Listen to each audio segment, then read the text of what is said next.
வணக்கம். இன்றைக்கி இஞ்சி டீ எப்படி செய்யலான்னு பார்க்கலாம் வாங்க. தேவையான அளவு பால் எடுத்துகிட்டு அதில் 2 ஸ்பூன் டீ தூள் சேர்த்துக்குங்க. இப்போ தேவையான அளவு சர்க்கரையும் சேர்த்துக்குங்க. நான் இஞ்சியை நல்லா இடித்து வச்சுருக்கேன், அதை இப்போ சேர்த்துக்குங்க.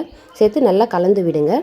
ஆல்ரெடி இந்த டீ தூள்லேயே உங்களுக்கு எல்லாமே இருக்குது, ஆனாலும் நம்ம இஞ்சியை கொஞ்சம் அதிகமாக சேர்த்தோன்னா நல்லது நமக்கு. இப்போ நல்லா கொதி வருது. இந்த டைமில் ஒரே ஒரு ஏலக்காவும் சேர்த்துக்குங்க. சேர்த்து இன்னும் கொஞ்சம் நேரம் கொதிக்க விடணும். நல்லா கொதி வரும்போது இந்த மாதிரி அடிக்கடி கிளறி விட்டுட்டே இருக்கணும். உடனே ஆஃப் பண்ணக்கூடாது.